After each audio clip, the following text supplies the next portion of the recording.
Let's see if we can just somehow slowly get her off. That's okay, Mama.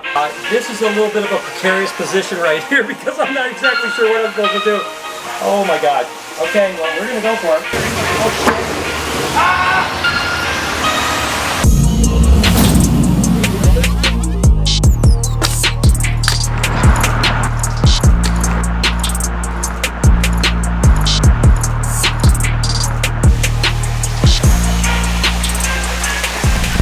Hey, good morning everybody, and welcome to another beautiful day. I hope the start of your day is absolutely incredible. We actually have to do a little maintenance on Lucy's cage here in a minute, but first I'm going to go over check and see if we have any snake eggs upstairs and downstairs. And like I mentioned yesterday, we don't have a tremendous amount of clubrids that are going to still be laying eggs over the next little bit, you know, maybe 15, 20 at the very most, but a lot of them aren't quite ready, so we might have a gap. I'm still going to check all of them and just see. This girl's not even in her box. It tells you that obviously she isn't going to go, and you can see some of the dates are a little bit later, so we know those aren't going to go. This girl is out of her box. This girl's not due to lay. These girls aren't due to lay here. Not due to lay here. Not too many prospects for eggs today when it comes to colubrids, but I did have a few ball pythons that looked like they were going to pop anytime, so I'm just going to check one or two more boxes here to see. Nope, girl's out of her box. Definitely is. That's it for colubrids, so no colubrid eggs today, guys. But like I mentioned, there are a bunch of ball pythons that are due. Take a look at this monkey right here. That is actually a VPI axanthic. She's about ready to explode. We have an albino ball python here that's about ready to explode. We have a ton of animals that are just exploding at the seam, ready to pop anytime. I mean, take a look at this chocolate pinstripe right here. Woohoo! Man, she looks uncomfortable. I'm just gonna go ahead and check to see if we have any eggs in here, and with any luck, we'll have a clutch or two, and then we'll pull the egg. And sure enough, we had a couple clutches, starting with this one right here, which is actually just an Enchi ball python, but she was bred to a super Enchi lemon blast, which means there's pastels. All should be Enchi. Most of them are gonna be super Enchi because it's bred to an Enchi, and then there'll be like pinstripes and pastels and all kinds of other stuff. Regardless, looks like she's on a really nice clutch of eggs here, so let's see if we can just somehow slowly get her off. That's okay, Mama. Oh, it's always harder when you're doing it alone. It doesn't help when you got a camera in your hand too, that's for sure. So I'm just gonna go ahead. These eggs are all over the place, which means I'm gonna have to candle them for sure. Mama did give me a little nip. That's okay. You're okay, sweetheart. But the eggs look really good. Again, we're gonna candle these guys. We'll just set them right in here and then go ahead and pull these guys out. Once we get them all set up, we'll take them into a dark room and we'll candle them. I've showed you guys candling a few times, and basically what it is you just go into a dark room and you take a light, you shine it into the egg, you look for the embryo and network of veins in it, and you make sure it's right side up. No big deal. Regardless, we got 2, 4, 6, 8 good eggs. That is a really good clutch for this girl. Oh, and one slugger just to go with it. Now, what's interesting is there's a little discoloration here on this egg. That's not unusual at all, and that's nothing to worry about. I mean, 99% of the time, eggs that have a little discoloration for whatever reason still will hatch fine. So we'll go ahead and candle these eggs up. We'll move on to the next clutch. Next up, we have a feisty little monkey right here. You can tell she wants to bite me. It's okay, Mom. It's weird, she's not really coiled around her eggs much, and the eggs are nice and small, which means there's usually a bunch of them there. There are a couple sluggers. She happens to be a het caramel that is bred to a spider het caramel, so we can produce some spider caramels and stuff like that. But again, these eggs are nice and small, which is kind of good because usually means that there's quite a few of them. And again, Mom is not happy at all. I'm trying to just gently take her eggs without her getting too upset at me. I'm gonna just go ahead and pull these over here, get these in the box. You can tell just by the softness of these eggs, these are really fresh, like she just finished laying probably within the last hour or so, and that's probably why she wasn't coiled around and protect him as much, but she's definitely probably wore out. We'll make sure we get her cage cleaned up, get her all set. She did have 3 little sluggers, but she had 2, 4, 6 good eggs, which isn't too bad. Again, that's a recessive mutation caramel, so in theory, 1 and 4 on average are gonna be caramels, and then 1 and 6 would be a spider caramel on average. But again, those are averages over thousands and thousands or hundreds of thousands of eggs, called Mendelian genetics. So when you have 6 eggs, you could get a bunch of caramels and a bunch of caramel spiders, or you can get no caramels and no caramel spiders. That's just how genetics works. So it's kind of the luck of the draw. But over time, the averages always work out to be what the averages are in Mendelian genetics. And that's it for eggs for today over at BHB. Let's go ahead and tackle Lucy. Lucy's definitely getting a lot better, but I do have to get her out in order to clean her cage up, because we really haven't moved her out to do a real thorough cage cleaning in probably about a month or so, because she was gravid, and then right afterwards we didn't want to really mess her around too much. So now it's time to go in there and get her out and see if she's going to be in a little bit better mood. Come on out, that's easy. You come right on out, sweetheart.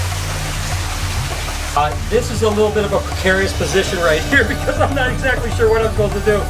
Oh my God. Okay, well, we're gonna go for it.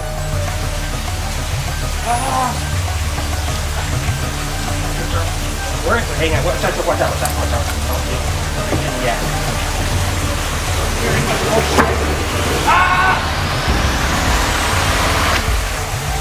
Whew, that was scary. Okay, let's get her out.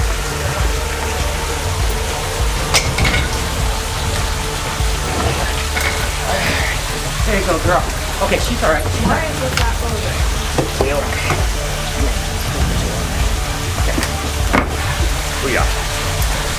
Okay, so that didn't go that bad. Oh, jeez. I tell you what, there was definitely a couple spots where a week ago she would have bit me, 100%. Oh yeah. You know, so she's calming down. This is all good news. Now we can do a real good cage clean, get her back in. Oh my God. That got my heart rate up because I don't think I've ever been in a worse position where she's just sitting by my leg. Oh, Lucy, I love her. All cleaned up, just gotta get Lucy back in again. She's acting really good compared to what she was. So that being said, she's in a pretty precarious spot right here.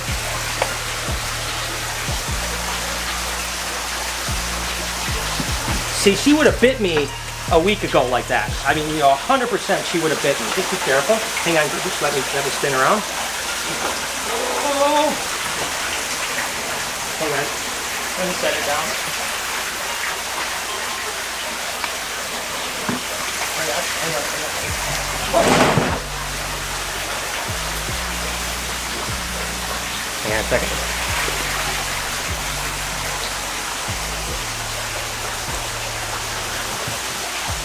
Alright, here she goes. There she is. She's alright. Just maneuvering her around a little bit.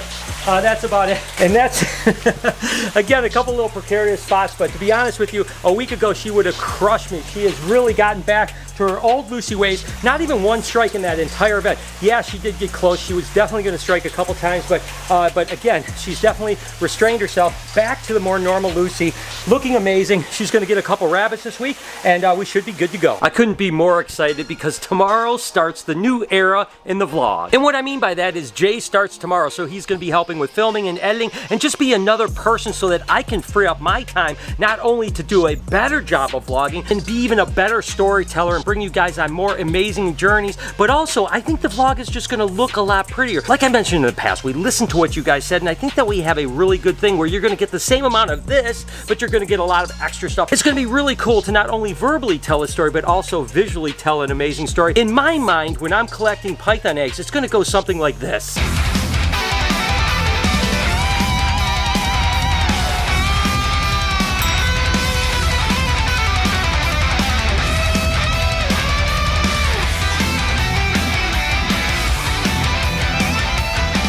But truthfully, guys, it's not going to be like that. The vlog's not going to change that terribly much, but it's going to give me an opportunity to tell the story of the day a little bit better, be able to get other people from the crew involved more, like Lori and Noah and Eric and Jessica and Kelsey and everybody. It's going to give us an opportunity to be even a better, more kind of robust vlog. Plus, we're going to be able to do travel adventure stuff because you got to remember, in the past, the biggest part about travel that was hard was I had to vlog, edit, travel, do everything myself. Now to have a second person involved, it's going to really open up the opportunity for some amazing things, but we definitely need your help. We need you to continue to be engaged with us. Tell us what you think, what you don't like, what you'd like to see more of, because I want to take this to the next level. I want to be the best possible vlog that we possibly can. So tomorrow starts the new era. That's right, guys, I'm back. It's Jay Tomsky. For those of you who don't know, I'm here hanging out at the Reptarium. I'm going to be taking over a lot of camera work and editing for Brian, our favorite YouTuber. We have a lot of stuff planned for the future, so let's get it started. And like I mentioned, we're really excited about the future, but we need your help. You know, right now, go down in the comments, let me know what you'd like to see in the future that we might do. Give us some ideas. And again, keep telling us how you're liking the progression of this. Like I had mentioned, I am super excited for the future. I'm not only a camera guy and editor, I'm actually an animal lover. To be honest with you guys, I've actually watched every single one of Brian's vlogs, so it's not like I don't know what goes on here, and I just want to be a part of this project. You know, it's really special to me to be able to help out, not only with Brian, but to help animal education as a whole. Like we said before, we have a lot of stuff planned for the future, and if you want to see some behind the scenes stuff, follow me on Instagram at JTomsky. I want to take a second, guys, because this is really important. I realize it's going to be a little bit more boring, but hang in there. I really want you to listen to me because it's an incredibly important topic. You know, a lot of our love for reptiles or animals in general kind of started that one day when the people brought animals into our school when we were in elementary. Well, you know, the animal rights and kind of the people that want to outlaw all this stuff that we've got going on are always trying to attack the ability to educate people or even get animals and people, and certainly the ownership, not just of reptiles, but of all kinds of animals. Well, they do it in two ways. First, what they'll do is they'll try to attack a national law, and if that doesn't work, they go state by state. Right now, kind of both things are happening, and let me explain. There's actually a bill that is being brought to the House of Representatives, H.R. 2863, and basically what it does is it outlaws all animal traveling shows, including animal education shows to schools. Yes, that's right. We're not talking about elephants and tigers, because I get why people have an issue with that. You know, not that I want to get into that, not that I personally have a problem as long as the animals are cared for. But the fact is that this bill would actually outlaw us taking animals to schools and educating kids. That's right. If you remember that day when someone came in and educated you and had that Burmese python or whatever, that would be outlawed if this bill passed. On top of that, there's, I think, 5 states that already have introduced legislation that is going to eventually go to vote that is doing it on a statewide level. Now, it's a lot easier to pass a state law than it is a federal law, right? So this is something that we have to be aware of because they are trying to outlaw educational shows. Now, listen, people come here to the Reptarium and that would still be okay, but the fact is the bigger part of what we do at the Reptarium is going on site to schools and libraries and even birthday parties and educating people about animals. If this bill were to pass on a state level or on a federal level, we couldn't do that anymore. None of the animals in here could leave this place to go educate people. Now, what do we do about it? I'm not 100% sure. The first thing I want to ask you to do is to go to usark.org. I'm going to put a link in the description. Go show them some love. Go show them some support because as a reptile keeper, they are protecting our rights to keep reptiles. So go show them some love, number one, and they'll keep us posted on what they want to do. There's probably going to be times where they're going to want us to send in letters, maybe calls, whatever the case may be.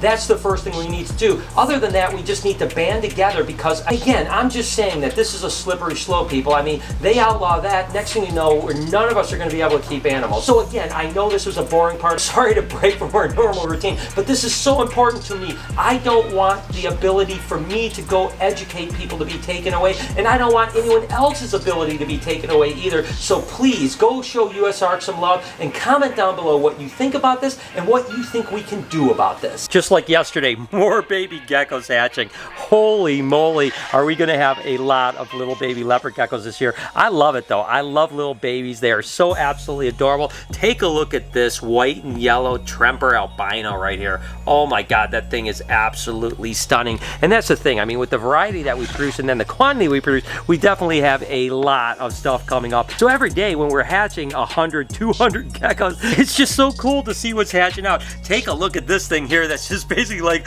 almost a pure white animal. But that is actually a Super Snow Tremper white and yellow. Oh my god, that thing is adorable. And of course we just have this bold pattern right here, which is a polygenic trait bred for that striping. And then this is actually a bold bell, which is the bell line albino with that polygenic bold stripe. I'll have to do a big gecko show here pretty soon. With that said, I think I'm going to go ahead and end the vlog. I really do want to know what you guys think we should do about that potential legislation. It's certainly something that we have to act on. We can't sit back because animal education shows are kind of the foundation of people's love of animals. So let me know your thoughts down in the comments. As for now, have an amazing day. I love you guys so much. Be kind to someone, and I promise I'm going to see you guys tomorrow.